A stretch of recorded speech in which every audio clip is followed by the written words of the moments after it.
Ladies and gentlemen, good day and welcome to CSB Bank's Q3 FY’25 earnings conference call, hosted by Yes Securities. As a reminder, all participant lines will be in listen-only mode, and there will be an opportunity for you to ask questions after the presentation concludes. Should you need assistance during the conference call, please signal an operator by pressing star, then 0 on your touch-tone phone. Please note that this conference is being recorded. I now hand the conference over to Mr. Shivaji Thapliyal from Yes Securities. Thank you, and over to you, sir. Thank you, Sejal.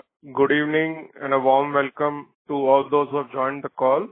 The CSB Bank management is represented by Mr. Pralay Mondal, Managing Director and CEO, Mr. B.K. Divakara, Executive Director, and Mr. Satish Gundevar, Chief Financial Officer. We specifically thank the management of CSB Bank for giving Yes Securities the opportunity to host their result call. The management will first be making some opening remarks, after which we will throw the floor open for questions. I'll now invite the management to make their opening remarks. Pralay, over to you.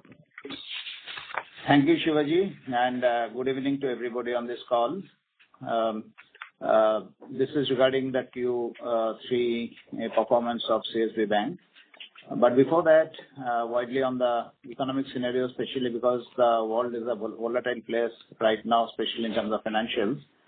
So just a quick summary of what we think is the global scenario. So after the U.S. elections, markets globally have reacted to a stronger dollar and probable sanction on U.S. imports contributing to inflation. Concomitant sell-off has happened in Indian equities by FPIs. The resultant depreciation of the INR along with the RBI's effort to contain volatility has caused an rupee liquidity deficit. The RBI has already taken necessary steps to address this, including a 50 bips CRR cut in 2 phases earlier, and the announcement of OMO long-term VRRs and INR swaps yesterday to inject durable liquidity to the system. RBI has also revised its growth estimate in the last few weeks to 6.6%. While the MFI space shows signs of overheating, rural and government consumption are picking up. Cooling inflation at 5.22% in December gives the RBI and the Ministry of Finance room to take further steps to inject liquidity and boost economic growth. Under the circumstances, the chances of the RBI cutting the repo rate are evenly balanced. With the new U.S. president and dollar index at an all-time high, we expect pressure on emerging market equities and currencies to continue for some more time. However, with the recent steps taken by RBI and its intent to address liquidity issues, we expect liquidity to improve this quarter along with the continued softening of yields. On CSB specifically for this quarter, key highlights. On the profitability front, net profit of 152 crores for the quarter, marginally up YOY, and QOQ improvement is around 10%. Operating profit of the bank is 221 crores with a growth of 13% and 10% of YOY and QOQ basis. Other income registered a 75% growth on YOY basis and 10% on sequential quarter basis. Other income constituted 19% of the total income, which is a significant improvement compared to how the bank used to look a few years back. Cost-to-income ratio marginally improved compared to Q2 level to 62.9%. It was 65 plus last quarter. NIM could be sustained above 4% both on a quarterly and on YTD basis, despite the tight liquidity conditions and higher interest rate cost looming large in the system. NIM for the quarter stood at 4.11%. ROA stood at 1.52. Bank is holding the contingency provisions intact and is continuing with its accelerated loan provisioning policy. I'll talk about it a little bit more when the questions come on this contingency provision. On the liabilities front, we all know that the markets are going through difficult situation on the liabilities because of the negative liquidity. We had a robust deposit growth of 22% YOY amid a slow-paced industry growth of around 10%. CASA grew by 7% YOY and CASA ratio stands at 24.07%. We complemented our funding with FCI borrowings and refinance based on cost considerations, which helped us also in maintaining LCR at a comfortable level. We ended our LCR somewhere around 130%, but average LCR was around 119%, which was marginally higher than last quarter. On the asset growth, net advances growth of 26% YOY, which is more than 2x times of the industry growth, which is somewhere around 12. Gold portfolio registered growth of 36% YOY, other retail by 32%. SME growth was 29%. And I think on the corporate side also, we are starting to pick up pretty well. Though it recorded a growth of overall 30% on the corporate book, but the reason it is shown only 5% is because of the liquidation of the DA portfolio and few exits we opted for as part of our coverage strategy and risk appetite. But if you take out the DA portfolio exit and some of the exits which we took deliberately, the fresh disbursements on the corporate book, which should be seen in the next quarter and next year, that will show up in the top line, and the growth as well has been significant on the corporate side as well. So what it means is between retail, wholesale, corporate, and SME, all are showing organic growth pretty well. On the asset quality matrices, slippages has been contained effectively and recorded a lower NPA ratio sequentially over September quarter. GNP and NPA ratios for the quarter was at 1.58 and 6.64% against 1.68 and 0.69% for Q2, which is a sequential improvement. PCR now stands at 60.12% without PWO, which is slightly marginal improvement over last quarter, and eventually we want to take it up to 70% at some stage. Bank is holding a provision buffer additional of around 181 crores over and above the regulatory requirements, and this is where I would say that we continue to hold 105 crores of what we originally had provision for COVID, which later on we moved into contingency provision. And in spite of the fact, a fairly large chunk of that was due to one account we had provision. That account is now exited. Still, we hold that against the other accounts as a provision. So this is the kind of conservative policies which we do. And that provision was 34 crores. So effectively, in spite of the exiting of that account, the 34 crores we continue to hold in contingency provision. On a capital base, CRAR 21.08%, Tier 1 ratio of 19.73. Of course, this will improve when the profits come in the end of fourth quarter. Low proportion of risk-weighted assets compared to industry, marginally higher than 40%. Shareholder value creation side, book value per share is 236. EPS for the quarter is 34.68. ROE is 15.28%. So you can see most of the guided parameters other than NIM we have sort of achieved this quarter on almost all the ratios. Distribution, we have a network currently of 807 branches and 777 ATMs as on 31/12/24. We have added 34 new branches during the FY, and the part of the branch rationalization marked 6 branches during the year. The rest of the branch expansion as planned will happen this quarter. In conclusion, I'd like to say that we had a decent quarter both from deposit and advance growth perspective, registering a growth of almost 2x times over the industry in both sides. Though the advance growth outpaced the deposit growth, the gap was effectively bridged through diversified funding sources such as FCY borrowings, refinance, etc. We are well placed in terms of liquidity, capital ratios, and have sufficient room for further growth. Coming to profitability, while our NII growth is relatively flat, the operating profit grew reasonably well, both on a YOY and sequential basis. Other income recorded a robust growth of 75% on YOY basis, and other income to total income has improved by 5% to 19%, from 5% 2 years back to 19% now. Net profit recorded a growth of 10%. The proactive decisions taken in terms of slowing down the growth in unsecured loans, MFI, etc., is helping us with minimal impact compared to the industry. I'm sure there will be some questions on this later on. I'll delve into it details. Our NPA ratios are lower on a sequential quarter basis.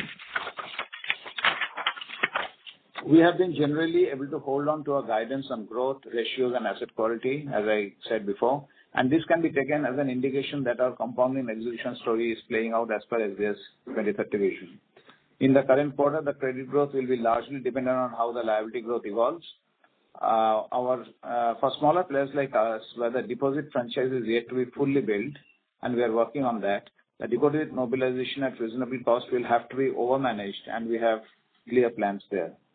On the tech transformation side, this will be a big year for us. I'm talking about FY'26. Will be a big year because post FY'26, we'll almost have nothing left in terms of transformation the bank from a very average tech capacity to a probably best-in-class tech capacity in next financial year. And there's a lot of work happening on that front. Last time, our CIO, Rajesh, had given a briefing on this on the call. So if you have any questions, we'd be happy to answer on that front. But we are completely on track in terms of what we want to do. Our CBS migration, along with OGL Ops and some of the other pieces which we are putting together, is expected to be completed in Q1 FY'26, stabilized by Q2 FY'26, and leveraged from Q3 FY'26 onwards. So this is a big development for us, and we are all excited to look forward to that. Our distribution strategy is working well. Once the products and processes stabilize post CBS migration, the distribution will look at leveraging more opportunities leading to granular growth, helping the bank to deliver consistently in line with the stakeholder expectations. As we talk, we have also started planning our retail assets franchise, because that is the one franchise which we deliberately didn't pick up so far. A, because we saw the markets not, seeing some stress. B is because we are not fully ready in terms of liability acquisition. The entire systems and processes have to be in place. So now that we have visibility of the tech transformation in the next 6 to 9 months, we have started our retail assets transformation journey now, which will be visible in the next 1 year, and we can talk about it as we go through the call. With that, I hand over the call back to the coordinator. Thank you. Thank you very much. We will now begin the question and answer session. Anyone who wishes to ask a question may press star and 1 on their touchtone telephone. If you wish to remove yourself from the question queue, you may press star and 2. Participants are requested to use handsets while asking a question. Ladies and gentlemen, we will wait for a moment while the question queue assembles. The first question is from the line of Suraj Das from Sundaram Mutual Fund. Please go ahead. Yeah, hi sir. Thanks for the opportunity and congratulations. Sorry to interrupt, Mr. Suraj. I would request you to please use your handset. Yeah, is it better? Yes, sir. Yeah. Thanks sir for the opportunity and congratulations on a good set of numbers. Couple of questions. Sir, on the yield side, so on a QOQ basis, if I see your yield has fallen around 15 to 20 basis point, and this is despite the growth being higher on the on a QOQ basis on the non-corporate segment, on gold loan and then your retail loans. And your gold loan yield is anyway much higher than your overall blended yield. Sir, what is causing this fall in yield on an overall basis, if you can explain? Yeah, thank you, Suraj, for your question.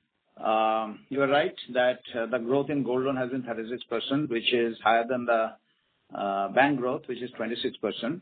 At the same time, we grew on retail as well as in SME, reasonably close to either 30 or higher than 30. And what I said, I think the critical part is that wholesale, if you take out the DA portfolio and take out the LCBD and that 1 or 2 accounts which we exited, which are on the very high yielding basis, then they have grown by 30%. Okay. So what it means is that what we are putting on now are low risk and hence necessarily not very high yielding business, especially in a cycle like this where we want to be careful. And even on the, if you look at the details of our assets book, our degrowth has happened in 3-4 products, which are all high yielding products. Two-wheelers, we have degrown. Personal loans, we have degrown. Basically, unsecured, we have degrown big time. MFI, we have degrown, and agri, we have degrown. All these businesses are somewhere anything between 12 to 16% kind of a yield, okay, or maybe even higher at certain places. So given that perspective, we decided to de-risk our portfolio around a year back, and that is accelerating as we are going, leading to some of the high-yielding portfolios moving out. In wholesale itself, one account itself which moved out was more than 200 crores, which was yielding us close to 13%. It was not an NPA, we are earning well, but as a de-risking strategy, we have moved that portfolio out. Okay. So when you look at all this, the prudent call which you're taking is, be it retail, be it gold, be it SME, or be even SME, our yields have remained kind of a similar as it was before. So we are playing in that range between wholesale to the highest yielding. 90-95% of our incremental portfolio is between 8 to less than 12%, because gold, our business is less than 12%. So that's a conscious strategy saying that yield maximization or NIM maximization in an environment where there is enough risk in the system is not prudent. And anyway, based on our board guidance, we are looking at businesses which are long-term franchise building and just not NIM accretive. So that's the reason we have done this. But yield has gone down slightly across all the products. Almost all the products we had lower yield than before. But more importantly, the NIM compression has also happened because of higher cost of funds and also because of that penal interest which we lost around 25 basis points that continues every quarter, right? So while part of that we are getting as a penal charges, but that's more or less the reason. And in spite of the fact we have managed a 4.11 NIM at this stage where things are not the most positive in the environment, I think we are quite happy with this risk averse kind of a strategy which we have played out. Sure, sir. Thanks for the elaborate answer. And sir, on the gold loan piece, in terms of reporting numbers, have you changed any classification? Because last time PPT versus this time PPT, I think in terms of numbers of the gold loan vertical and retail, I think there has been some reclassification in terms of numbers, both on AUM and disbursement numbers. So, I mean, has there been any reclassification? And if yes, then if you can explain that also. No, there has been no change compared to last quarter.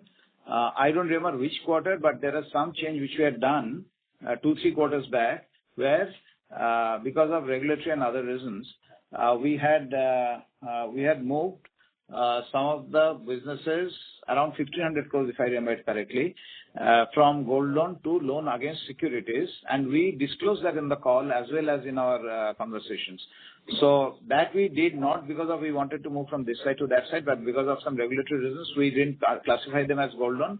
But the collateral security is gold, but they are classified as loan against security, which was 1,500 crores. But nothing changed this quarter. It happened, I think, last quarter itself.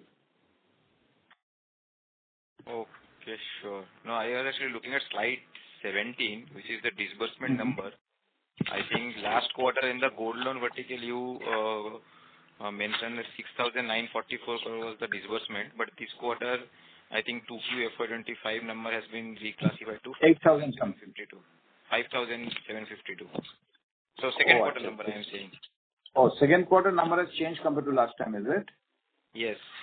That could be that loan against share, which we would have in the book, we would have changed it, but in the disbursement, we might not have changed it last time. This we would have changed it this time when it came to, but nothing has changed between Q2 and Q3. So maybe last quarter, the disbursement number on loan against security, we had kept it under gold loan, but in the book, we moved it into portfolio, but we probably forgot it last time in this thing, but nothing has changed this time. Sure. And sir, is that the also reason that of this, number of accounts in the gold loan business has also fallen from earlier reported number of around 7 lakh to now 4.8 lakh? Is that the reason also? Quite possible. And so I told you that it's around 1,500 crores which has moved into retail from because of loan against security. It could be the reason, yeah. Understood, sir. And last two questions, sir. One, just a clarification. This CRAR number does not include the interim PAT, right? So CRAR number, because of the 3 quarters, it is a limited review by the statutory auditors, and actual statutory audit, which is signed off, is at the end of the year. So once after 4th quarter, the profit number will get added into the CRAR. Understood. And the last clarification is, sir, in the contingency provision that you were talking about, 100 odd crores, is that included in the PCR or that is over and above PCR? No. Contingency provision is not in this year. Sure, sir. Thanks for answering all. 105 crores is not in this year. I mean, if we could have easily moved that 34 crores into provisions, normal provisions, and could have taken the PCI benefit, but we do not believe in that accounting policy. We said that let it be remain, let's be risk averse. So we will add more contingency provision or more accounts to that contingency provision. That's the way we have managed it. The provision is against standard advances. It is not against NPA, so we cannot take it in PCR. Thank you. The next question is from the line of Shripal Doshi from Equirus Securities. Please go ahead.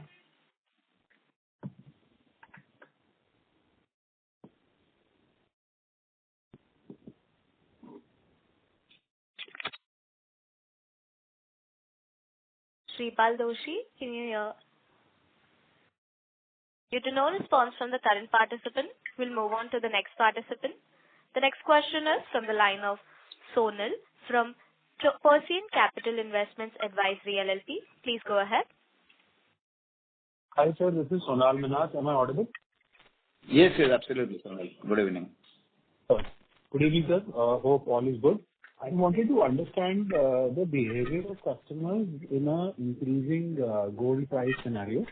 So typically, as these products, the gold product is low in tenure, what happens for loans which basically reach their termination in a increasing gold scenario? Do typically customers prepay the loans and they take a new loan for a higher cover?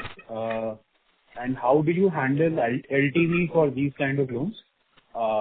Just trying to understand that as we speak. Yeah.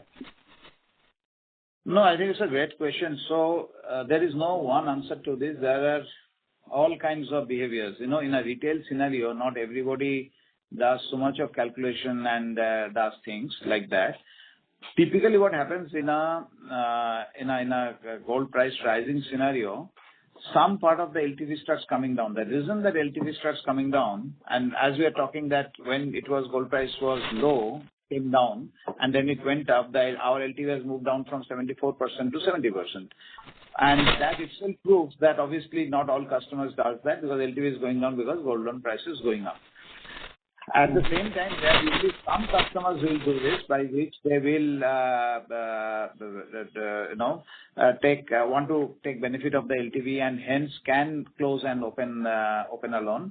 There are few customers like that, and we have no problem with that because once they are opening, we'll get a processing fee again. Okay, and they are willing to give that because they are getting a higher LTV.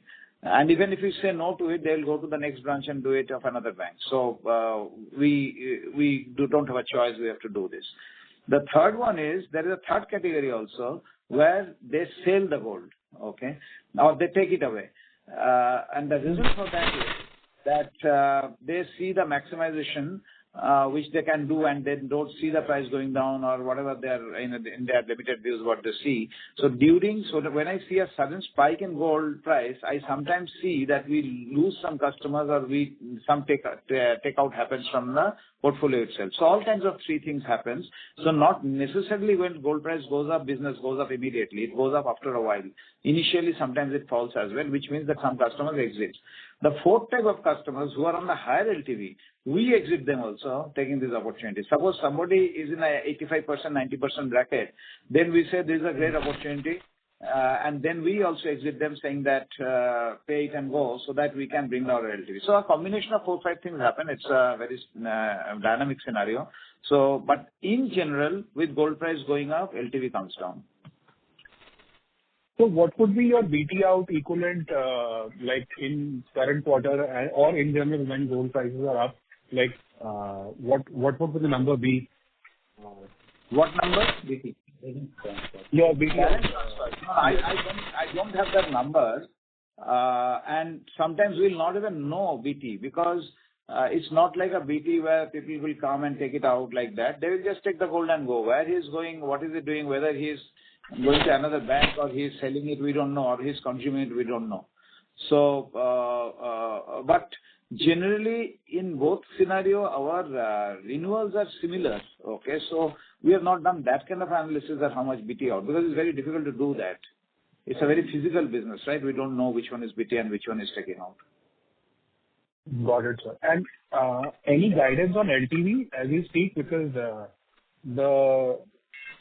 just as a precaution, because the gold prices are inching up and the outlook is weak. So any guidance on LTV?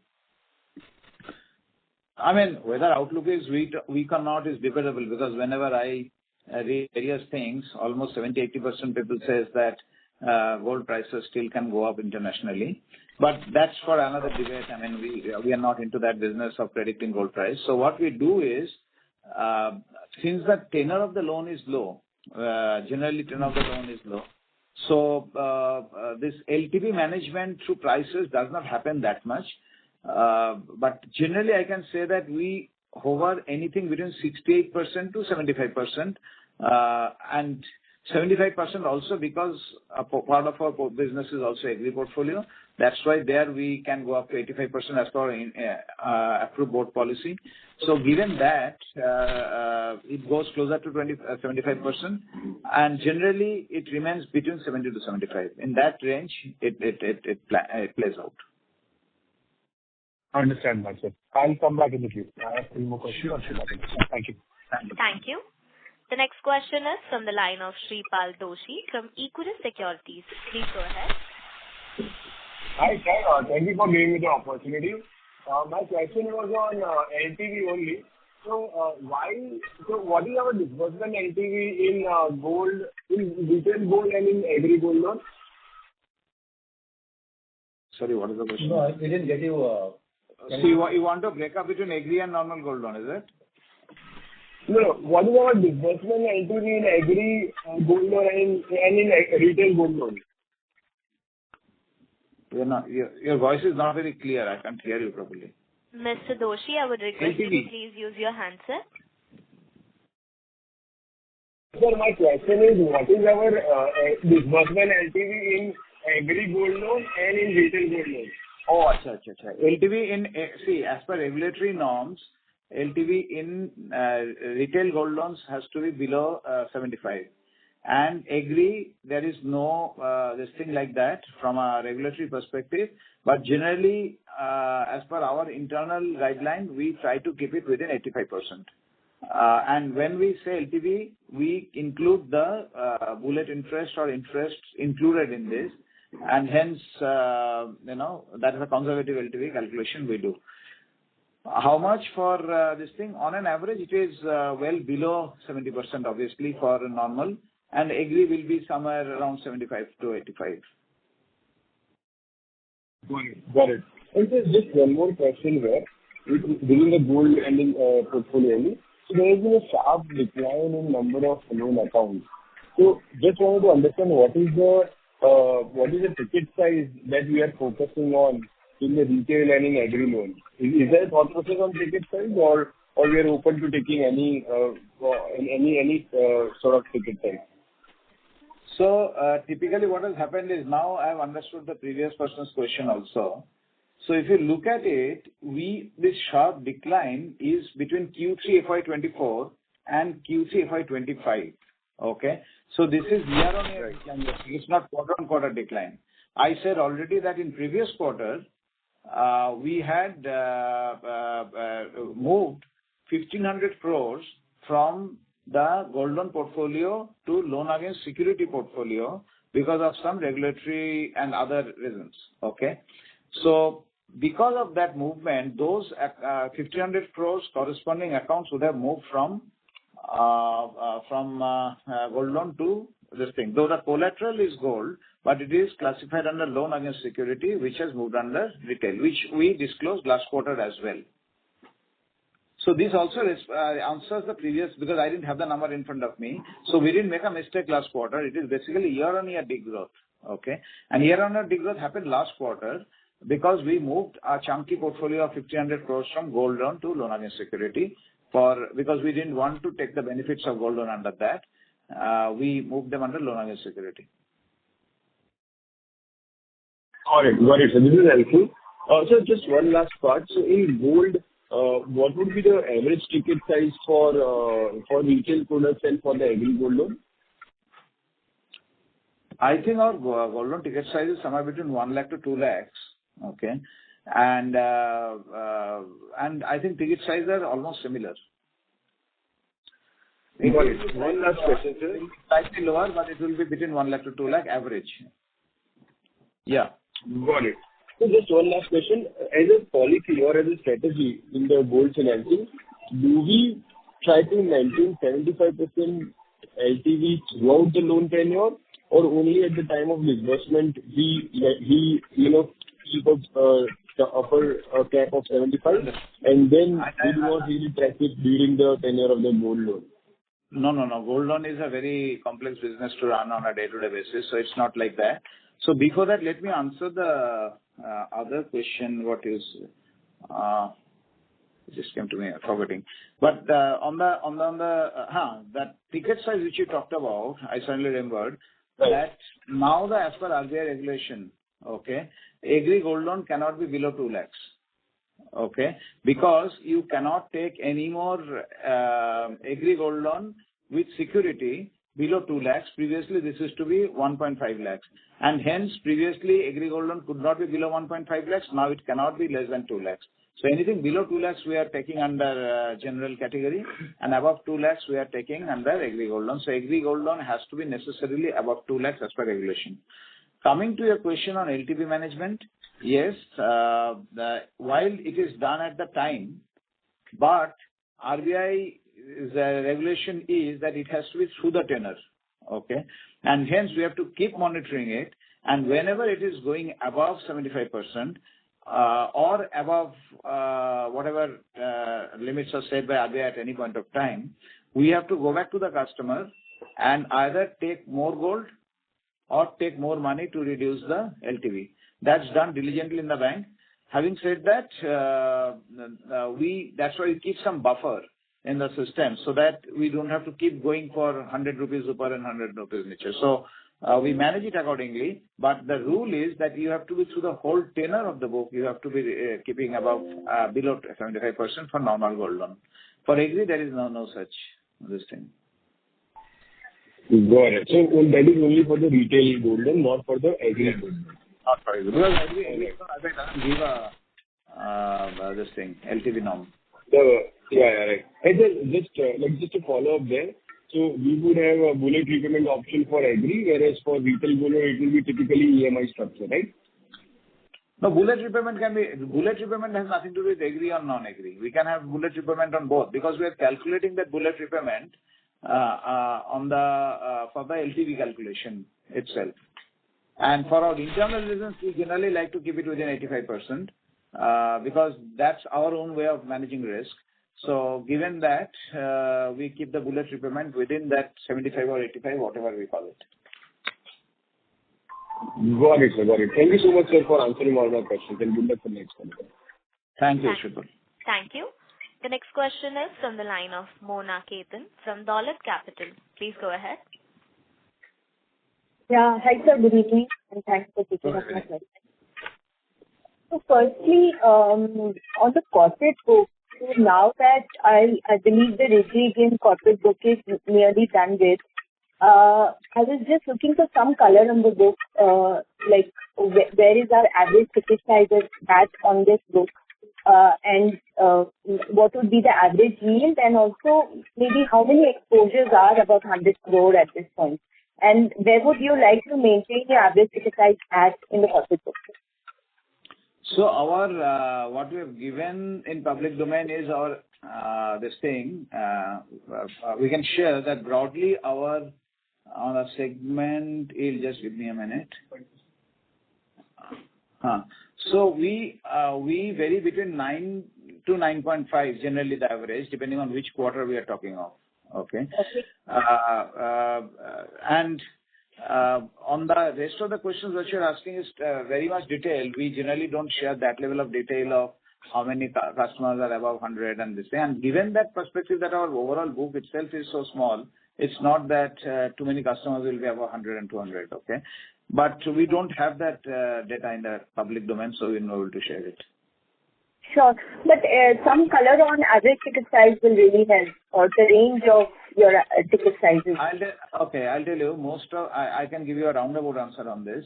So our norms within the bank is that anything above 50 crores goes to our management committee, and for better rated companies above 75 crores goes to management committee. Okay, and most of our corporate loans goes to management committee. Okay, then rest you can deduct. Got it. Secondly, on the fee side, so again this quarter we have seen a very strong growth as you highlighted. So just want to understand how much of it is retail granular fees, and is there some component of corporate fee as well in this thing, and where would this ratio remain on the fee side? And could this sort of growth trend continue on the fee side for what's out this year? Thank you. Yeah. So you have seen that our fee growth has continued and has been consistent.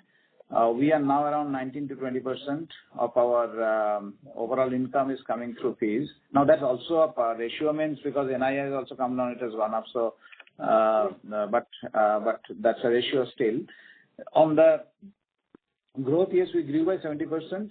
The core fee, the way we define the core fee, which is scalable, granular, and scalable, is around 15% of that, and another 4% depends on things like PSLC commission, some one-off here and there, etc. So 4% is one time. It's not even one time. Every quarter we'll get it, but it's not a business-linked kind of a fees. It's not granular kind of a fees. So on that, I can tell you that 15% is very clearly granular fees, which will have a compounding growth story. Broad heads are processing fee, commission on bank assurance, and this thing, and some credit card related fees, and on the non-core side, some PSLC commission. These are the broad, larger lines which are there. Trade for TFX is also there. So there is no chunky corporate fee as such out there. Mostly it is granular and mostly scalable, which we'll see in fourth quarter also. Our fee business will be good. So this entire 200 crore, there is no corporate component, but there's only 4% of the fee that's probably one time. Not one time. They will, like PSLC commission is a part of that. PSLC is one of those income, which is the largest income in that 4%. But that PSLC can come every quarter also. But we don't consider them as core fee. PSLC is not your business fee. That's why I don't consider it as core. Got it. And just finally on the gold loan book. So any impact on the growth that you are anticipating in view of alignment with RBI norms, in the ensuing quarters? I had responded to the same question last time, so I'll repeat what I said. 30th September circular, we had done so much of work on our gold loan portfolio last 1 or 2 years that we could have implemented that 30th circular in the next 7 days itself. Okay, because we are almost ready on all the points which has been communicated there. Only one part of that is a continuous process, which is how many audits we are doing, what are the operation efficiencies we are creating, what controls we are building on a day-to-day basis. That's a continuous process. Other than that, we are ready with everything. And as on December, we have also communicated to RBI as per their guidance or as per that circular about our compliance to all the points which they had given. Okay. So if it has not impacted us last quarter, I don't see that circular will impact us this quarter or in future. So we are quite comfortable with that. Sure. And what would be the risk weight on agri gold loans versus retail gold loans? Is there any difference? Actually, there is hardly any risk weight on gold loan business, so I don't know the difference, but there will be hardly, materiality will not be there at all. But what are the risk weights against gold loan, just to refresh?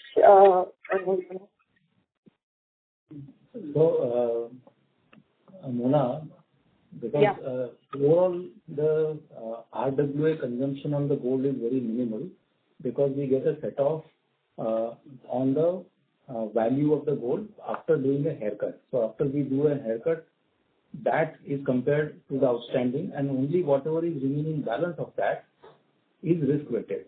Now, since the overall portfolio also, we always maintain an LTV of 75%. So after doing haircut also, there is no exposure generally which is in excess of the collateral that we are holding after the haircut also. At the overall portfolio level also, the RWAs are very low, so the capital consumption is very minimal and goes down. Okay. And when I look at the, on slide 16, there is a sharp decline in number of gold loan accounts, even as the gold book has grown from 5.2 lakhs to 4.9 lakhs. I answered this before, Mona. I don't know, you might have joined a little late. So let me quickly answer this. You remember that last year's same time to this year's same time, YOY decline in number of accounts. The reason is, if you remember last quarter, we had said that 1,500 crores, roughly 1,500 crores of portfolio moved from gold loan business to LAS, loan against security, for some regulatory compliance reasons. And then we don't classify them under gold loan, neither we take benefits of gold loan under that, including the risk weights and things like that. So because of that reason, those accounts also moved from gold loan to retail. That's the difference. That happened last quarter. Yeah, so sir, I get that. So that number was about 7 lakhs, the earlier reported gold loan account, which has come down in the new reporting to 5 lakhs. So even adjusted for that, the number of gold accounts have actually fallen year on year. So how do I read this? It's based on the new reporting, both these numbers, the year ago as well as this quarter number. I'm not getting it. So last quarter when you have seen this slide on the gold loan included that LAS portfolio, whereas now we have recategorized that LAS portfolio, including in this slide, that portfolio has been removed from there. No, wait. Okay, I totally get that. I'm referring to this quarter's presentation, where you have given last year's number, which is at 5.2 lakh number of accounts, and this quarter, which is Q3, it has fallen to 4.9 lakh accounts. So I'm assuming both these are as per the new reporting, adjusted for the last one. That's exactly what I'm saying, Mona. This is exactly what I explained to the previous person also. Q3 FY'23 and Q4 FY'25 is 1 year gap, right? Right, no? Right. And this happened last quarter. So obviously it will show on a year-on-year basis decrease, no? No, sir. So if I look at last Q3 FY'24 presentation, sorry, just let me finish this. If I look at Q3 FY'24 presentation, this number was about 7 lakh accounts. So it has anyways come down based on your new reporting, because you have also reclassified the loan book. Same time last year's presentation, Mona, if you look, that would have included the LAS portfolio. Now we have removed the LAS portfolio from both the periods. Right. So I'm just trying to understand why the decline in number of accounts. Let's do one thing. Let us take it offline. We are not able to understand the exact thing. So what she's saying, I've understood her question. What she's saying, let's understand what it is. And there could be other reasons. Let's figure it out. What she's saying is that last year, Q3, this 5.22 was 7. Okay. I don't know. Yeah. I don't have that number here. Yeah. Okay. She might have that number. So she's saying if you have corrected that would have been corrected from here and here both. Okay. So let's find out what is the reason. We don't know actually, Mona. I'll check this out. Sure. It could be that our ticket size have gone up or whatever. We have to check that out. Okay. Sure. Thank you. I'll come back to this. Thank you. The next question is from the line of Shivaji Thapliyal from Yes Securities. Please go ahead. Yes, thank you. My question is again, on the gold loan market as such. So this RBI advisory that we had seen, as of September end, I just wanted to understand what is the, early feedback in terms of, is there any market share shift going on, maybe from NBFCs to the regional banks, because this RBI advisory, is kind of targeted, or maybe it is affecting NBFCs more because they are the ones which have not, so far properly fallen in line in terms of the processes, or it's, what is your, trading of the gold loan market as such. Thanks, Shivaji. So before that, let me just try and address Mona's question once, because I think I got the response. So what could have happened is, you're right, that there has been drop. The reason could be that because RBI 30th September circular, I think, covered that less than 2 lakhs accounts cannot be gold loan anymore, because you cannot hold collateral against that. So because of that, we could have exited, but it didn't impact. See, what typically happens is such small ticket may not impact your overall portfolio, or some of those customers could have brought in larger value and come under this thing. So because of that, some numbers would have exited because we couldn't have classified them under gold loan or agri gold loan anymore. And if we didn't give it as an agri gold loan, they would have exited us because he will not get the LTV what he wants. So given that perspective, there could have been some exits because of that. That's what I'm guessing, but we will do a more detailed analysis of this question.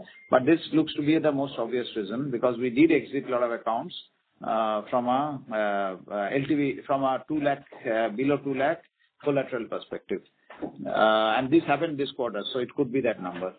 Now, coming to your question, Shivaji, see, we do our business, so we don't really necessarily try to capture market share based on some regulatory reasons or some arbitrage here, some this thing. So we just follow execution, and our market share is not that big that if there is a impact like that in the market, we'll get a lot of business into all this thing. So frankly speaking, the answer is I don't know. Okay. But what we know is our business has not been impacted because we were ready with most of the measures which were taken, and we have engaged with various measures which we have taken in our various supervisory reviews and everything like that. So from that perspective, we are pretty comfortable that these measures which has been prescribed as of 30th September has not impacted us overall as a business, which we show in the fourth quarter. Yes, for example, what Mona was asking, that some accounts could have exited because they're small ticket accounts which are classified as agri, they may have exited. But that won't have impacted the portfolio because on the portfolio size we have grown. So like that, some small little impacts will be there, but otherwise broadly I don't think positive or negative, we don't look at it, we just focus on our execution. And in the process, what business comes. We don't try to find that gap in the market and try to address that. Those are too much strategic thinking. We just focus on execution. Thank you. Thank you. The next question is from the line of Vatsal Parag Shah from Knightstone Capital. Please go ahead. Am I audible? Yeah, Parag. Yeah. Thank you for the opportunity. So my question was on the tech side. So I understand that the tech transformation is going to take something like 2-3 years. But in this phase, how will the cost to income look like? So while this transformation happens, the OPEX has been already incurred, or will it be incurred over the next 2-3 years linearly? So how will the cost to income look like over the next 2-3 years while this transformation is taking place? Yeah, no, great question. So typically the way it happens from this transformation, where whatever can be taken as capex is taken as capex. Not everything can be capex. A lot is opex also.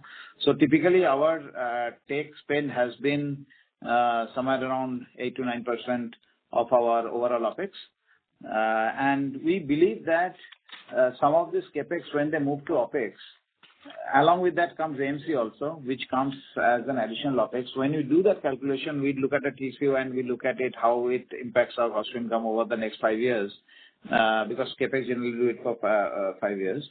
So given that perspective, we have seen that it will remain in that range of anything between 8 to 10% of our overall opex.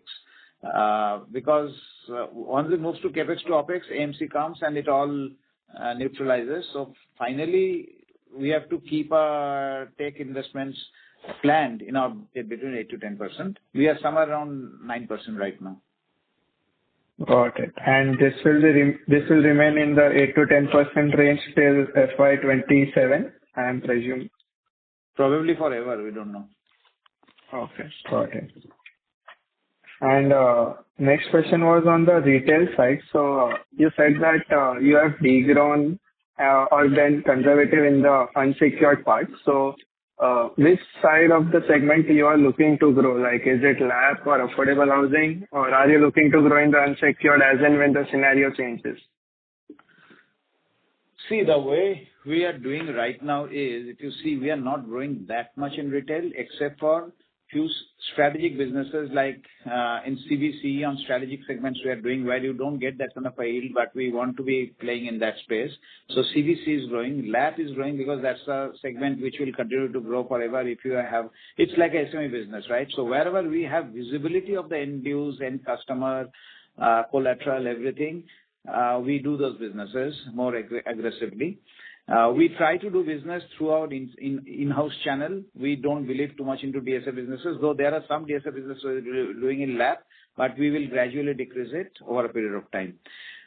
But the roadmap in the long run is not product-centric. Roadmap on the long term is we will have all businesses and all products will have.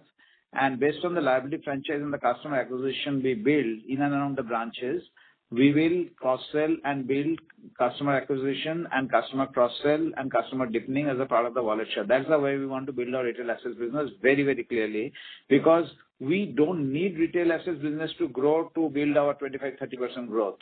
But our liability franchise will not grow if you do not give them payments products, if you do not build wealth businesses, if you do not build retail asset businesses. That's why the entire bouquet of products has to be there. That's what we'll do. Growth will come from LAP, CV, CE, as we grow auto inventory funding, because we want to have a visibility of the end use and the end collateral. And only where we know the customer well, we'll do businesses like little more like auto, then your personal loans and all of this. So that's a long-term plan of the bank. And even if we do this right, because the acquisition will be so huge, FY'27 onwards, that cross-sell there itself will build our retail assets portfolio, which is on the not on the productive asset side, but on consumption asset side. That will go on the existing customers based on the new acquisition we do. That's a clear roadmap and clear strategy laid out. We are starting to build our strategy both on credit, collections, products, processes, technology, everything on the retail asset side. The story has just started now. So it will take a year for us. And we will take off once the entire tech transformation happens, when our liability side of the customer acquisition side of the story starts picking up, and then the retail assets will grow. Got it. That was helpful. And sorry for repeating the question, but again on the cost to income side, so you said that you will continue to incur around 8 to 10% OPEX. So how will the cost to income trajectory go below 50? Like it's not clear to me. Can you just explain that? Yeah, I'll explain that. So we have done that calculation. I'll explain. So I think if you have to run an efficient bank and if you have to actually bring down your cost to income, you have to incur 8 to 10% of your technology cost, because you have to automate everything. Because people, productivity, all of that stuff will happen only when we are making the person productivity through on-the-go mobility on his hand, better customer service. Why should the customer come to us and ask for more products, or why will he build more balances? We have 3 other options in his hand, in his wallet, right? So only way it will happen, provided I am able to give a better service, I am able to cross-sell better, I am able to on the go understand what the customer needs, I am able to do better analytics, I am having a better turnaround time. All of that stuff will require that kind of this thing. So actually investment in technology prudently will help us in having a multiplier effect on productivity, which will reduce the cost to income. What it effectively means, business per employee will go up, okay? Productivity per employee will go up. All of that stuff will go up, and we'll have more happier and more, at a customer level, profitability will be much higher. So that's the way we want to build up that franchise. This is a classical method where, without taking names, larger banks and more successful banks have done it. So we are not doing anything so special. We are just following the best practices in India as well as globally.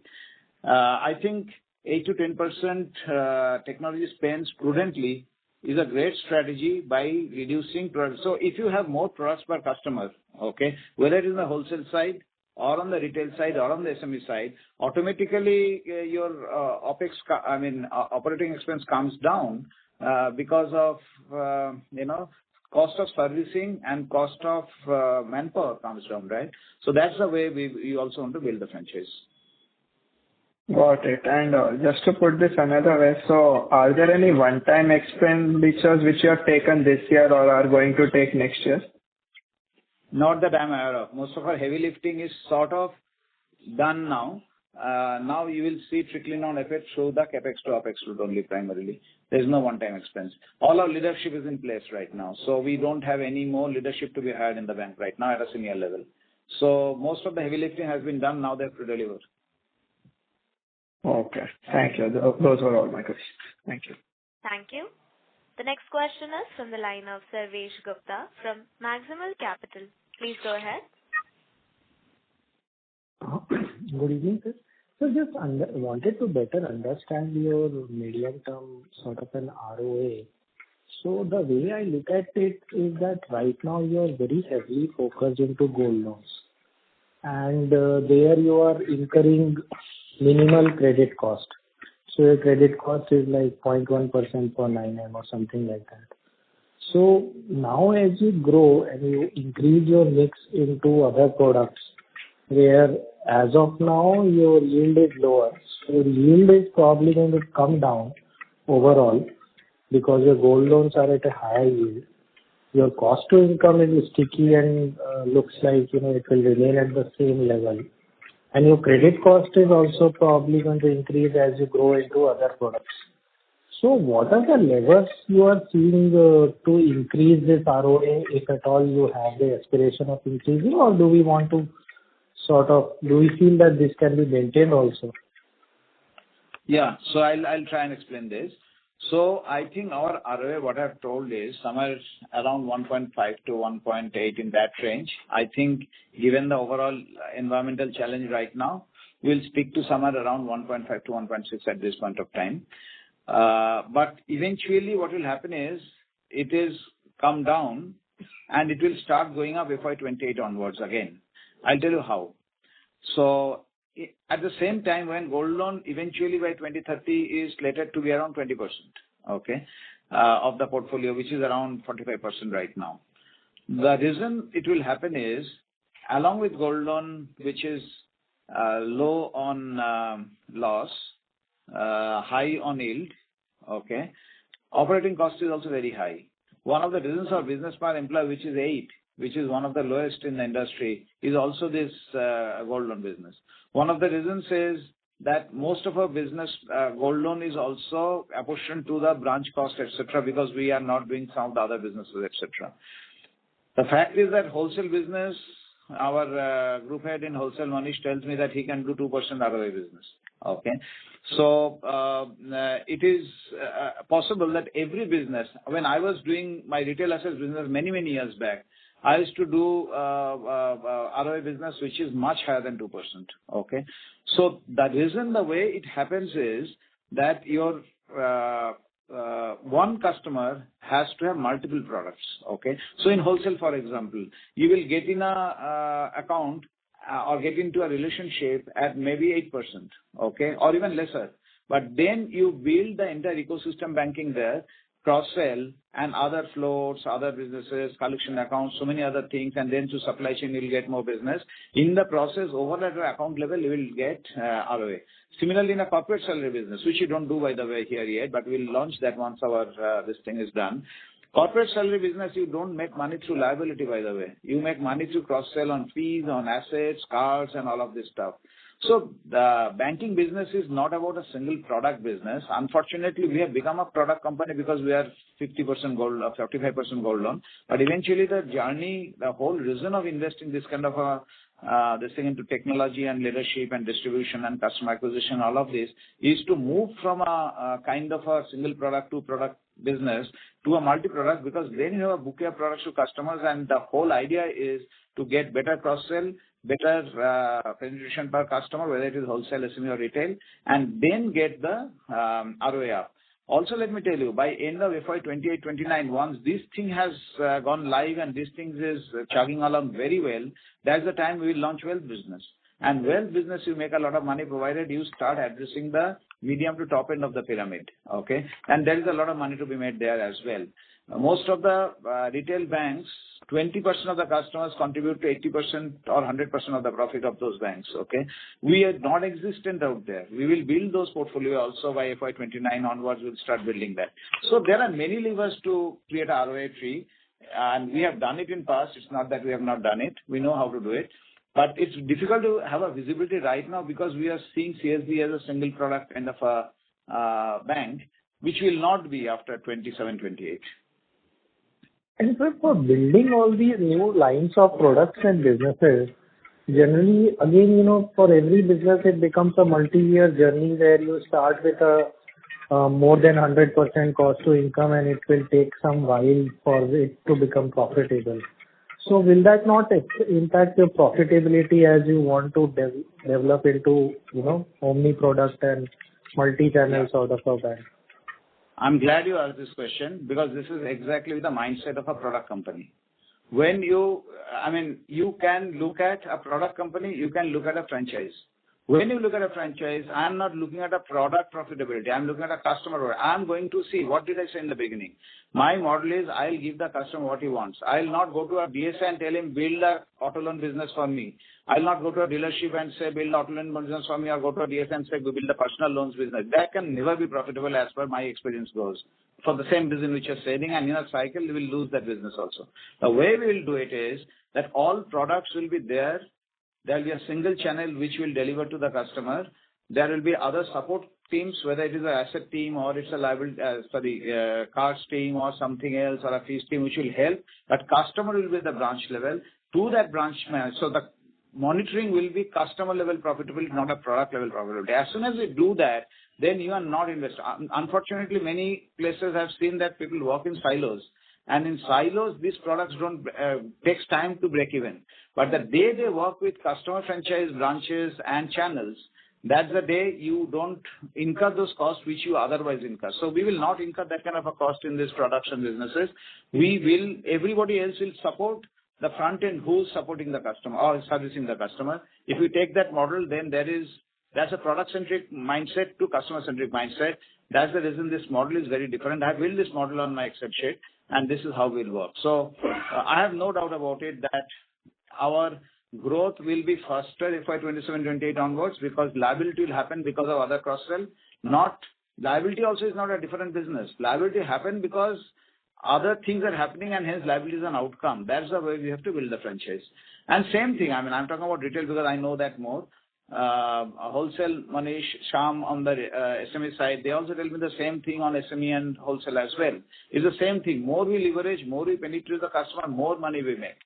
So, and even if one product doesn't make money, that doesn't matter.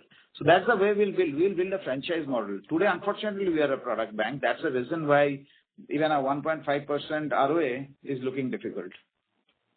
Understood. And finally, on your margins, so now if I look at last 12 months, obviously, now there are constraints on the CD ratio, and hence you had to take a lot of bulk deposits, which has probably hurt your NIM. So instead of growing at such a rapid clip to achieve the same result, thereby taking more risk and incurring higher operational cost, would it be better to grow at a lower pace without taking bulk deposits, because the end result in terms of absolute profitability would probably remain the same? So, no, let me answer that. Again, I'm glad you asked this question. It gives me a excuse to clarify our strategy again. Our strategy here not to maximize profits. Our strategy is not here to maximize names. Because 3 years down the line, 4 years down the line, nobody will remember what NIM was in FY'25. Okay. What people will see is what is the franchise we have built. Okay. So if there's an opportunity to do a business, if there's an opportunity to penetrate a corporate account, if there's a penetrate to build a market where I can acquire customers, if there's an opportunity to get into SME segment where I want to be, should I stop doing that just because I don't have a liability franchise today? to me, our strategy says, no, the answer is not that. We have to fund that business which we are building a long-term strategic franchise. But do we want to show business by going to a DSA and doing a personal loan business or some other business just to show a top line? Answer is no. Because for them, I agree with you that if I do that and then to take a high cost funding, what are we doing? I mean, we are going round and round around the circle. So given that, look at it this way, that after all this also, we have achieved a NIM of 4.11, which is not so bad. Okay, in my entire stint in my one of the larger organizations I worked in, it used to be 3.9 to 4.2 all my life. Okay, so 4.11 is not a bad NIM.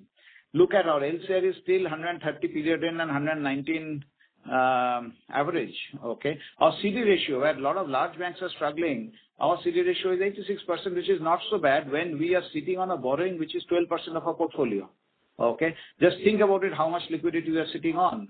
Why we are sitting on it? Because we don't want a liquidity risk, and I don't want a situation where if Manish and Shyam tomorrow tells me that I want to do this business, I cannot say, no, I can't support you from a liability perspective. I have to support him because he's building a franchise, we are building a franchise, and then once we build that, eventually we'll make a lot of profits out of that based on the relationships which we are building.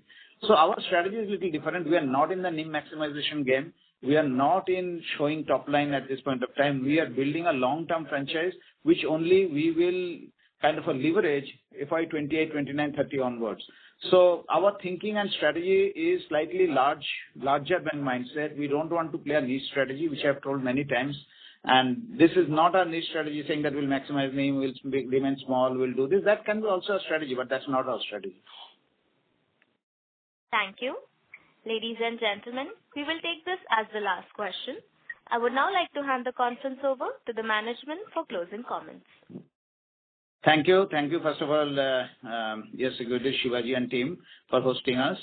We had absolutely fabulous set of questions, and also some questions keeps me thinking on that gold loan, which I finally got an answer.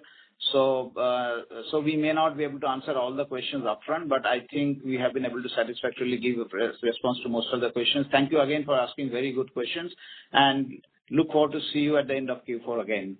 Thank you. Good evening to everybody. Thank you. Thank you. On behalf of Yes Securities, that concludes this conference.